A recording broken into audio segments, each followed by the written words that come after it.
Vamos a empezar por el criterio de Sylvester para decidir si una forma cuadrática es definida positiva. Consiste en examinar los determinantes menores de las primeras y filas e y columnas, comenzando por la esquina superior izquierda desde Q1,1 e incrementando una fila y una columna de cada vez hasta llegar a tener todo el determinante de Q.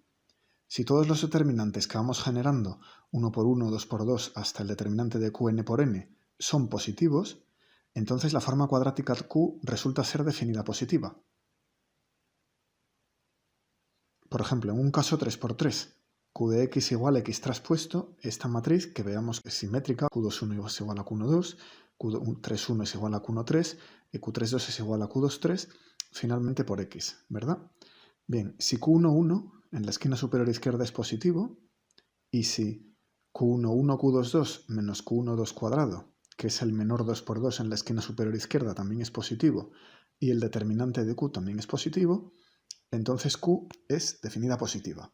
Eso es el criterio de Sylvester. Hay que ir examinando los menores uno a uno. Veamos como ejemplo la siguiente forma cuadrática 3×3 y preguntémonos si es definida positiva o no. Enseguida explico de dónde viene. Apliquemos el criterio de Sylvester. Q1,1 en este caso es el elemento de la parte superior izquierda, que es 0,02458, que es positivo. Perfecto. El siguiente menor es Q1,1, Q2,2 menos Q1,2 al cuadrado, que es 0,02458 al cuadrado, que es positivo. Perfecto. Y el determinante de Q es el producto de este número anterior por el elemento Q33, que es 0,02475, menos la antidiagonal 0,02458 por 1,425 por 1,55 por 10 elevado a menos 10, que también es positivo. Así que, en efecto, esta forma cuadrática es definida positiva. En este caso, como la matriz de la forma cuadrática está tan cerca de ser diagonal, se podría ver también rápidamente mediante el teorema de Gershgorin del capítulo 4.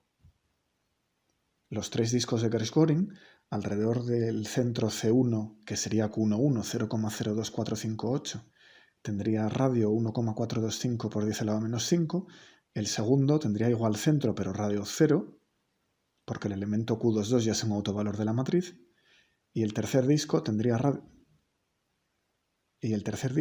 centro 0,02475 y radio 1,55 por 10 elevado a menos 5. Los tres discos excluyen el 0 y excluyen cualquier número negativo. De hecho, están muy cercanos a los elementos diagonales. Así que los tres autovalores de esta matriz son positivos y, por tanto, es positiva definida. ¿Y de dónde ha salido la matriz? Pues viene de rotar 5 grados, que es aproximadamente el ángulo de declinación magnética entre los polos norte magnético y geográfico, la matriz 002458, 002458, 002475. Entonces la forma cuadrática es del tipo x' cuadrado más y' cuadrado, ya que los números que los multiplican son iguales en esta base, es el autovalor 0,02458, más z' cuadrado por 0,02475, que no nos dice mucho, pero dejadme invertir los coeficientes para ponerle en la forma típica de una elipse o de un elipsoide. Y queda x' cuadrado más y' cuadrado entre 6,378 al cuadrado más z' cuadrado entre 6,356 al cuadrado. Y en el primer número reconocemos el radio ecuatorial terrestre en miles de kilómetros. En el segundo, un poquito menor, reconocemos el radio polar. Así que esta forma cuadrática igualada a 1, q de x igual a 1, es la ecuación de la superficie terrestre aproximada por un elipsoide oblato, cuyo lado distinto de los otros dos es algo más corto, que es típico de la fuerza centrífuga, ¿verdad? Lo contrario sería un elipsoide prolato, algo así como un balón de rugby, en el que el eje distinguible de los otros dos es algo más largo. Vamos a ver pues la demostración de este criterio de Sylvester. Primero, si el número de dimensiones es 1, esto es elemental. La forma cuadrática es simplemente Q1,1 por x cuadrado, que es definida positiva si y solo si Q1,1 es mayor que 0. Si el número de dimensiones es mayor que 1, procedemos por inducción. Primero, vamos a suponer que Q sub n, la forma cuadrática de dimensión n, es definida positiva.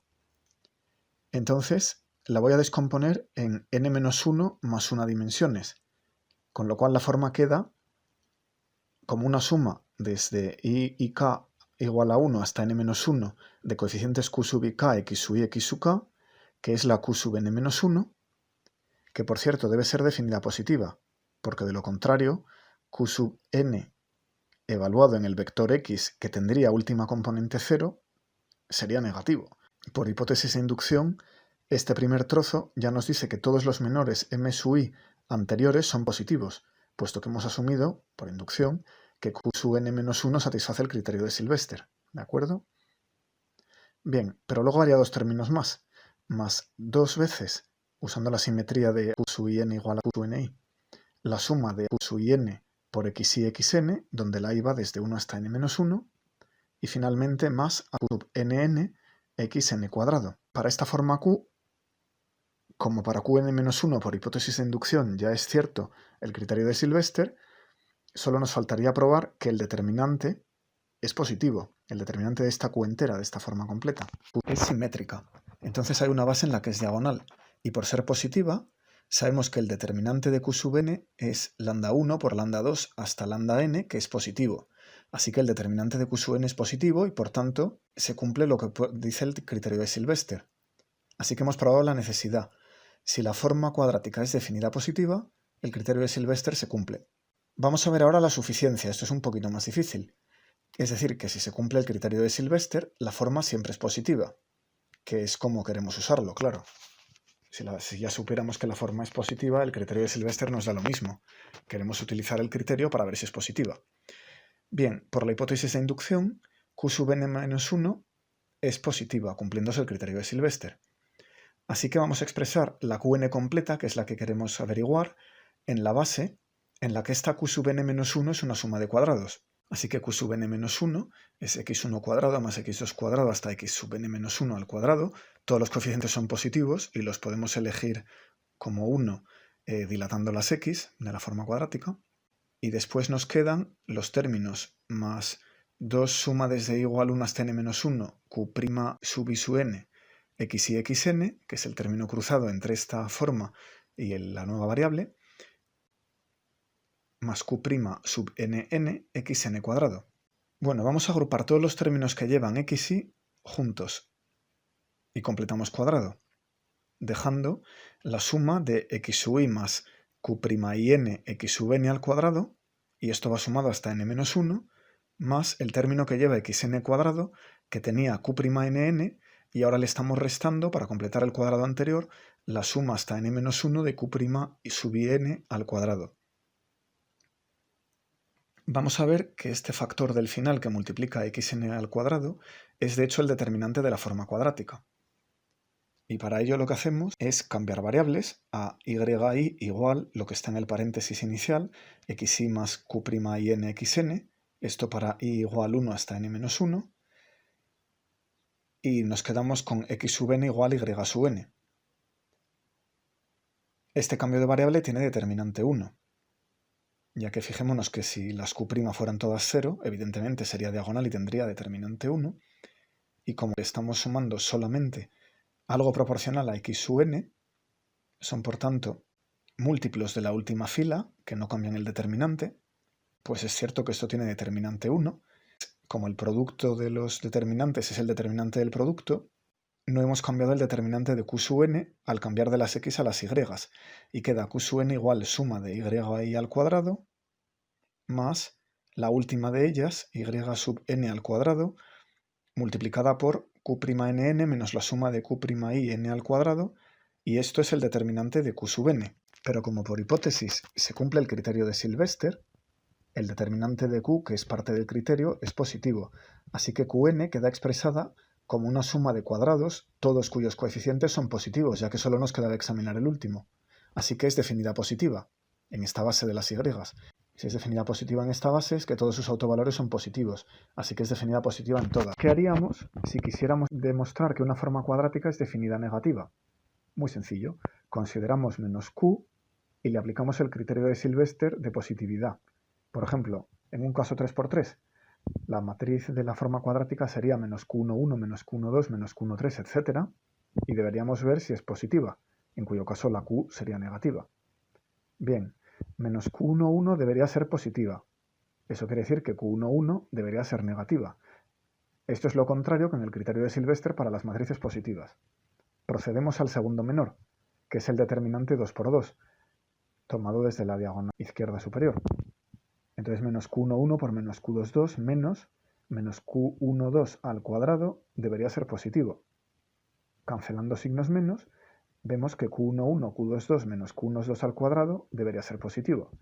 Y esto es igual que para determinar si una matriz era definida positiva.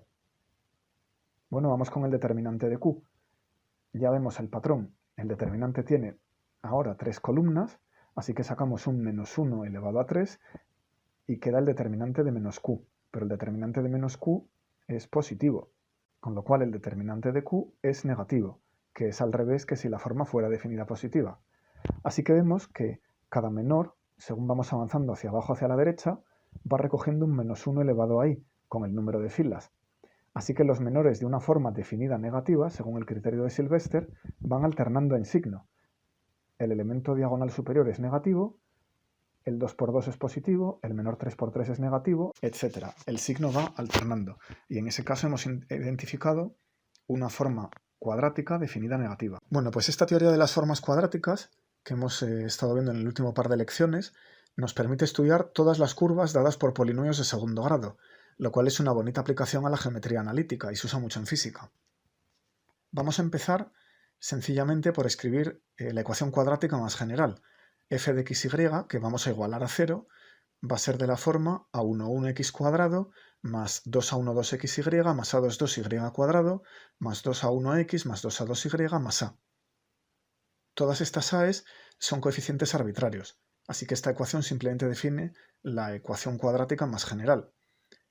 Bueno, pues podemos ver su naturaleza elíptica, hiperbólica, parabólica, o eventualmente líneas rectas o solamente puntos, o puede que no tenga solución, por dos métodos.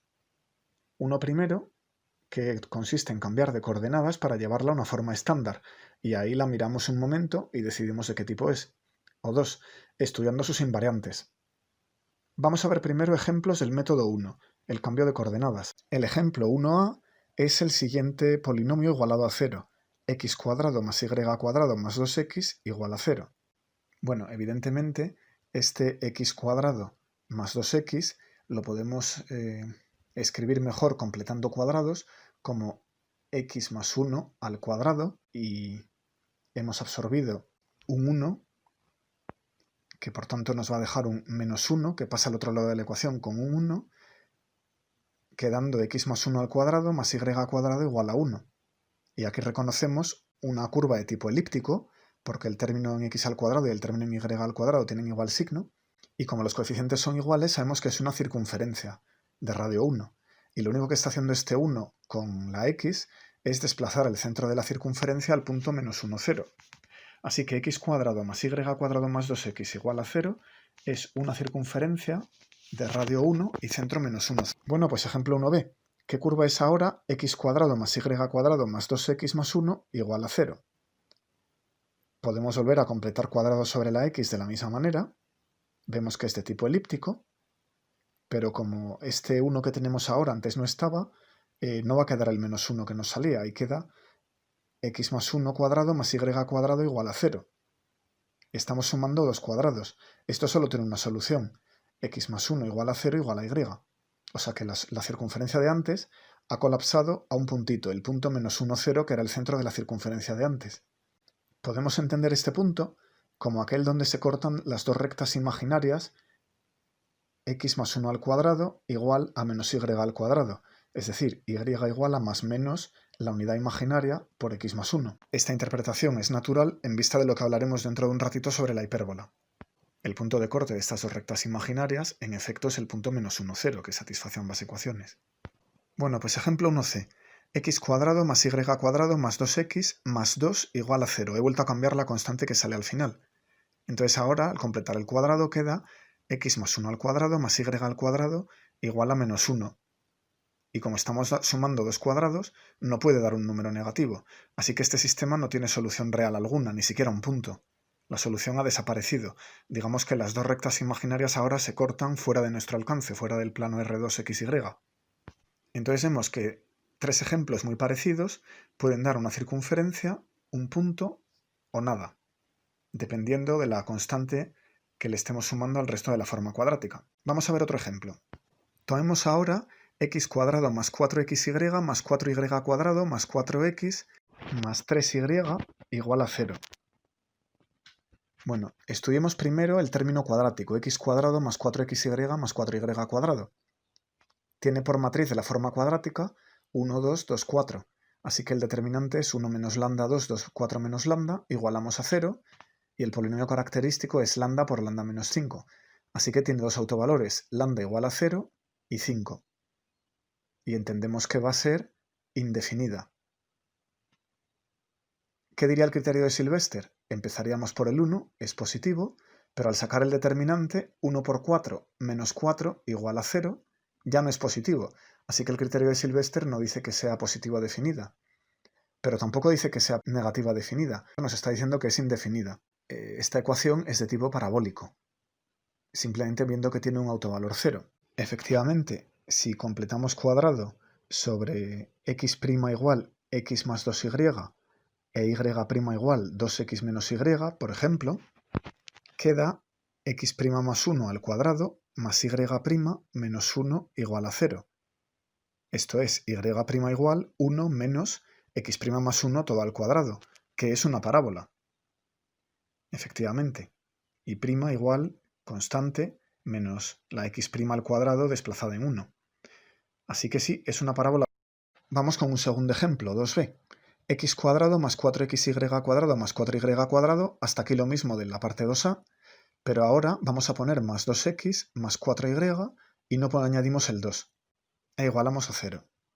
De nuevo, utilizamos la variable x' que acabamos de definir y queda x' más 1 al cuadrado menos 1 igual a 0, es decir, x' más 1 igual más menos 1.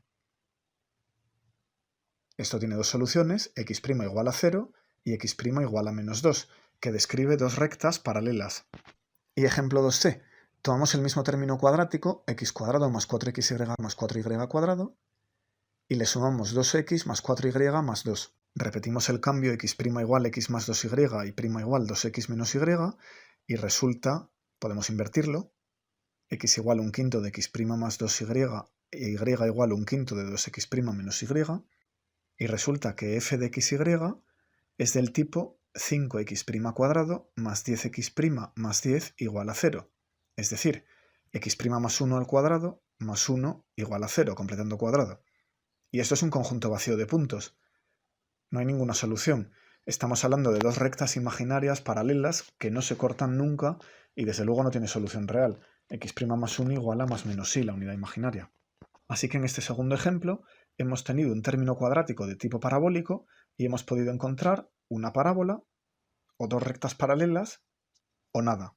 Así que este primer procedimiento consiste en los siguientes pasos. Primero, reducimos la forma cuadrática a suma de cuadrados, eliminando los términos x y mediante diagonalización de la forma cuadrática. Segundo, absorbemos los términos lineales en x y en y, que se salen de la forma cuadrática. Esto ya es un polinomio, ya no tiene nada que ver con la teoría de las formas cuadráticas, pero completando cuadrados, es decir, efectuando traslaciones de la x y de la y, que ya hemos rotado en el paso anterior, nos quedamos sin los términos lineales. O sea que, mediante rotaciones, diagonalizamos la forma cuadrática, mediante traslaciones, eliminamos los términos lineales, esto mueve la parábola o la circunferencia que sea de un punto a otro, y tercero, examinamos la constante que quede.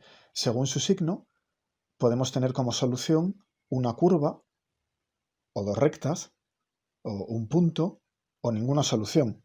Qué curva sea, qué cónica sea, dependerá de los signos relativos de los términos cuadráticos. Ax' cuadrado más by' al cuadrado. Si A y B son positivos, o si ambos son negativos, tendremos algo de tipo elíptico. Si uno es positivo y el otro negativo, será hiperbólico. Y si uno de ellos es cero, entonces será de tipo parabólico. Pues vamos a ver el segundo método, el de los invariantes. Esto consiste en ver qué cantidades de la función a11x cuadrado más 2a1 2xy, como hemos definido antes, hasta a igual a 0, qué cantidades, qué funciones de estas a's, de estos coeficientes, no cambia bajo las transformaciones lineales que rotan las x y las y, o las traslaciones de x o de y, transformaciones afines, y entonces simplemente nos llevamos la ecuación a una forma canónica, ahí decidimos rápidamente de qué tipo es, y cualquier otra que tenga los mismos invariantes, por ejemplo la que estamos intentando estudiar, pues deberá ser del mismo tipo. Bueno, las transformaciones lineales que rotan la x e y nos tienen que dejar invariantes los autovalores de la forma cuadrática, lambda1 y lambda2. Así que cuando cogemos los términos cuadráticos a1x cuadrado, 2a1 2xy y a 2 2y cuadrado, su traza, que es la suma de los autovalores, y su determinante, que es el producto de los autovalores, que existen porque es simétrica y real, ya lo sabemos, el teorema espectral. Bueno, pues esta traza y este determinante son invariantes. No voy a demostrar que hay un invariante más, que es este determinante que construimos poniendo la forma cuadrática en el menor superior izquierdo y añadiéndole una fila y una columna con a1, a2 y a en la casilla 3, 3. O sea que los términos lineales van en a1 y a2 y en la casilla 3, 3 ponemos la constante a del polinomio igualado a 0. La prueba está en el libro de Golovin, Álgebra lineal y algunas de sus aplicaciones, de la editorial Mir. Bueno, pues las curvas se pueden clasificar según el valor de estos tres invariantes, simplemente llevando el polinomio a la forma canónica. En coordenadas transformadas, rotadas y trasladadas, se puede ver rápidamente que queda de esta manera: lambda1x' cuadrado más lambda2y' cuadrado más el determinante delta que acabo de definir, el determinante extendido, dividido por el determinante de q de la forma cuadrática, todo ello igual a 0. Esta es pues la ecuación canónica. Aquí veo los autovalores y veo el determinante delta que acabamos de definir. Entonces vemos que el signo de los autovalores va a decidir si la curva va a ser hiperbólica, parabólica o elíptica, y vemos que el término independiente, esta delta mayúscula, según qué signo tenga, y vemos que el signo del determinante de la forma cuadrática de los términos cuadráticos también entra. Entonces, según ese término independiente, habrá solución única, no habrá solución o habrá una curva entera de soluciones. Bueno, pues lo que se hace es determinar los invariantes e ir examinando la siguiente tabla a ver en qué caso nos encontramos. Si el determinante de la forma cuadrática es negativo, quiere decir que los dos autovalores tienen signo contrario y la curva es de tipo hiperbólico. Y entonces examinamos el determinante extendido, la delta. Si es igual a 0, deben ser dos rectas que se cortan. Y si es distinto de 0, va a ser una hipérbola. Bueno, de esto no hemos visto ningún ejemplo todavía, lo he dejado para los siguientes. Si el determinante de la forma cuadrática q es igual a 0, el determinante de los términos cuadráticos, la ecuación es de tipo parabólico, tiene un autovalor 0. Entonces tenemos, si delta, el determinante extendido, es 0, van a ser dos rectas paralelas como en el caso 2b anterior. Pueden ser la misma recta eventualmente, o incluso pueden ser rectas imaginarias en cuyo caso no habría solución, como en el ejemplo 2c. Y si esta delta, este determinante extendido, es distinto de 0, entonces tenemos una parábola, como en el caso 2a. Finalmente, si el determinante de la forma cuadrática q es mayor que 0, tenemos una curva de tipo elíptico. De nuevo, caben dos casos. Si delta es igual a 0, tenemos solamente un punto, donde se cortan dos rectas imaginarias como en el ejemplo 1b. Si delta es distinto de 0, entonces hay que examinar dos casos: que el signo de la traza de q sea igual al signo del determinante extendido delta, y entonces no hay solución, como en el caso 1c anterior. Volved para atrás y ved que se cumplen estas condiciones: determinante de q positivo, determinante delta distinto de 0, y su signo igual al de la traza de la forma cuadrática q. Y finalmente, si el signo de la traza de la forma cuadrática es igual a menos el signo del determinante extendido, entonces tenemos una elipse, como en el caso 1a. Vamos a ver el ejemplo de la hipérbola. En el ejemplo 3a tenemos que estudiar la cuádrica f de xy igual x cuadrado más 2xy menos y cuadrado menos 6x más 4y menos 3 igual a 0. Tomemos primero la parte cuadrática. X cuadrado más 2xy menos y cuadrado nos da la matriz para la forma 1, 1, 1 menos 1. Su determinante es menos 1 menos 1, que es menos 2, que es negativo, es distinto de 0, y la traza, sin embargo, es 1 menos 1, que es 0. En cuanto al determinante extendido, delta mayúscula es 3 menos 6 más 3 menos 4 más 9, que es menos 1, también negativo. Por ser el primer determinante menor que 0, sabemos que la cónica es de tipo hiperbólico. Y por ser este último determinante extendido delta distinto de 0, sabemos que es una hipérbola. Para encontrar los ejes de simetría, diagonalizamos q. Los autovalores son más menos raíz de 2. Los autovectores correspondientes, que nos darían la transformación ortogonal a la base en la que q es diagonal, son bastante complicados. La matriz de cambio de base tiene este aspecto, así que en este caso quizá no sea la mejor idea utilizar la base de autovectores. Vamos por el contrario, a completar cuadrado. Sumo y resto y cuadrado, sumo y resto 6y y a continuación sumo y resto 25 medios y 9. Entonces en pocos pasos hemos completado el cuadrado y queda x más y menos 3 al cuadrado menos 2y menos 5 medios al cuadrado igual a 49 medios. Bueno, esta base no es ortogonal. Aquí las variables son la propia y x más y, que no son variables perpendiculares. Pero en esta base se ven fácilmente las asíntotas. Cuando x y tienden a infinito, el 49 medios se puede despreciar y quedan dos rectas x más y menos 3 igual a más menos 2 por y menos 5 medios. Es decir, y igual a x más 2 e y igual a 1/3 por 8 menos x. También vemos que el centro de simetría de la hipérbola corresponde a x más y igual a 3 e y igual a 5 medios. Bueno, vamos a dibujarla apropiadamente. Cualquier programa de dibujo nos la devuelve y tiene este aspecto. Ejemplo 3b. Tomamos ahora x cuadrado más 2xy menos y cuadrado, que es la misma forma cuadrática de antes, más 4x más 2 igual a 0. Esto es lo que hemos cambiado, los términos no cuadráticos. Bueno, como la parte cuadrática es la misma, el determinante y la traza son iguales al ejemplo 3a y sabemos que es de tipo hiperbólico. El determinante extendido es 1, 1, 2, 1 menos 1, 0, 2, 0, 2, que es 0. Esto, claro, depende de esa constante 2. La constante 2 de la f de x y está ajustada muy finamente para que el determinante extendido sea 0. Y claro, en ese caso la hipérbola justo colapsa en dos rectas. Efectivamente, a la ecuación le sumamos y cuadrado y le restamos y cuadrado, le sumamos 4y y le restamos 4y, le sumamos 4 y le restamos 4. Y vamos agrupando estos términos que sumamos y restamos para completar cuadrado. Y no sobra una constante al final. Queda x más y más 2 al cuadrado igual 2 por y más 1 al cuadrado, o lo que es lo mismo, x más y más 2 igual más menos raíz de 2 por y más 1. Efectivamente, son dos rectas con pendiente distinta, dos rectas que se cortan en un punto. Así que es un caso extremo de una hipérbola. Lo que ha salido son simplemente dos asíntotas. Ya deberíais, pues, saber clasificar ecuaciones cuadráticas de dos variables en términos de las curvas cónicas y de los casos degenerados. Bueno, esta clasificación os será muy importante para clasificar ecuaciones diferenciales en segundo curso. Por ejemplo, las ecuaciones de tipo elíptico, ecuaciones de Laplace, como las vibraciones quizá en una membrana, los potenciales eléctricos o gravitatorios, pues son del tipo derivada segunda respecto a x dos veces f de xy más derivada segunda respecto a y dos veces de f de xy igual a 0.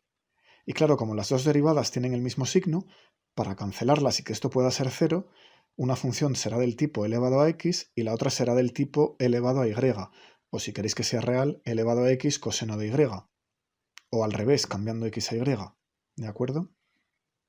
O sea que esas vibraciones estacionarias de una membrana parecen exponenciales en una dirección y sinusoidales en la otra. Esas son las soluciones a las ecuaciones de tipo elíptico. Todo esto se estudia en segundo con detalle. Las ecuaciones de tipo hiperbólico tienen derivada segunda respecto a tiempo dos veces menos derivada respecto a x dos veces. Y claro, tienen un signo distinto, es una forma cuadrática en estas diferenciales, en estas derivadas, con signo diferente.